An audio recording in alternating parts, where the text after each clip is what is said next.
Hi అండి, welcome to ఆహా kitchen. నేను మీ అనురాధ. ఈ వేసవకాలంలో అద్భుతమైన డ్రింక్ ఈ కర్బూజా షర్బత్. ముందుగా సబ్జా గింజల్ని ఇలా నీళ్లు పోసి నానబెట్టుకోండి. ఇవి చక్కగా ఒక అరగంటలో బాగా నానతాయి. సబ్జా గింజలు ఈ వేసవకాలానికి చాలా మంచిది. తర్వాత సగ్గుబియ్యం, నేను సన్న సగ్గుబియ్యం తీసుకున్నాను. ఇవైతే కడిగి పెట్టుకుంటే సరిపోతాయి.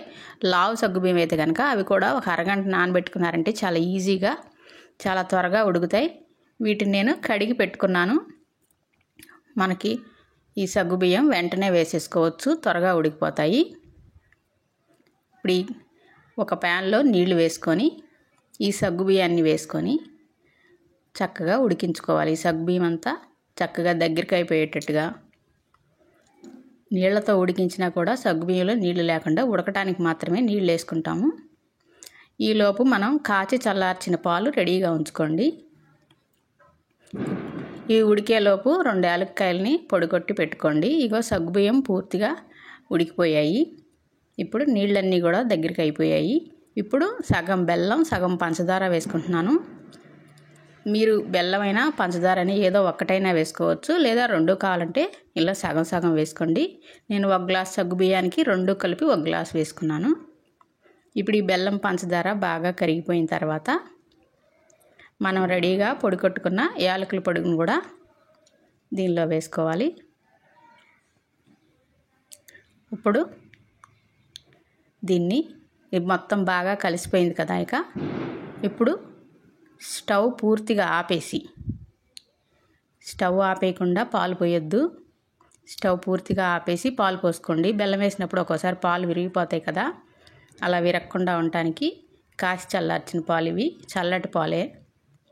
ఆ పాలు మనకి ఎన్ని క్వాంటిటీ కావాలో మన తీపిని బట్టి, మన చిక్కదనాన్ని బట్టి, కాస్త ఎక్కువ చిక్కగా ఉంటేనే బాగుంటుంది.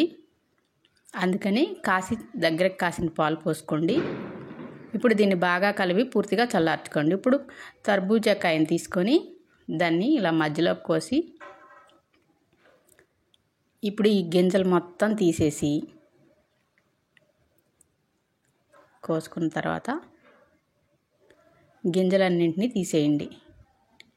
తర్వాత వీటిని ముక్కలుగా కట్ చేసుకుందాం.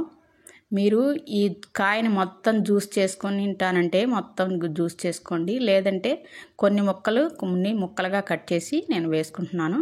అందుకని కొన్ని ముక్కలుగా, మిగిలిన ముక్కలన్నింటినీ జ్యూస్ చేసుకుంటాను. ముక్కలు వద్దనుకున్న వాళ్ళు మొత్తం జ్యూస్ చేసుకోండి. ముక్కలు కావాలనుకున్న వాళ్ళు ఒక ముక్కనన్నా అలా ముక్కలుగా కట్ చేసుకోండి. ఇప్పుడు మిక్సీ జార్లో మిగిలిన ముక్కల్ని చిన్న చిన్న ముక్కలుగా కట్ చేసి వేసుకొని మొత్తం జ్యూస్ లాగా చేసుకుందాం. నీళ్ళు వేయొద్దు, అసలు నీళ్ళు వేయకుండా చక్కగా దీన్ని పేస్ట్ చేసుకోండి. ఇప్పుడు మిక్సీలో వేసుకొని పేస్ట్ చేసుకున్నాక ఇదిగో మనకి ఒక బౌల్ పేస్ట్ ఇలా రెడీ అయింది. ఈ ముక్కలు రెడీ అయ్యాయి.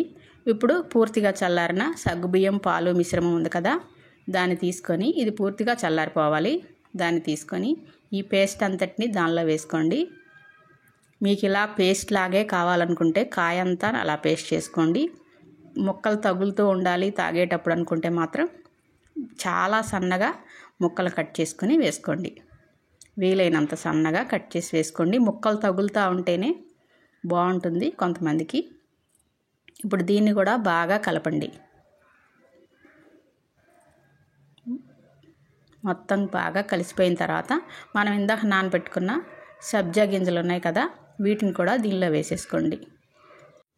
సబ్జా గింజలు కూడా మన వంటికి చలవ చేస్తాయి. దీనిలో అన్ని చలవ చేసే పదార్థాలు ఉన్నాయి. ఎంత ఎండలో తిరిగి వచ్చినా ఇదొక్క గ్లాస్ తాగితే అసలు ఒళ్ళు చాలా కూలింగ్ అయిపోద్ది. చాలా ఆరోగ్యకరమైన డ్రింక్ ఇది, ఈ షర్బత్ని. ఇప్పుడు దీన్ని ఫ్రిడ్జ్లో పెట్టుకోండి. ఫ్రిడ్జ్లో పెట్టుకున్న తర్వాత అప్పుడు తాగితే చాలా టేస్ట్గా ఉంటుంది. ఇదిగో నేను ఫ్రిడ్జ్లోంచి తెచ్చుకున్నాను. ఇప్పుడు ఇలా గ్లాసులోకి సర్వ్ చేసుకోండి.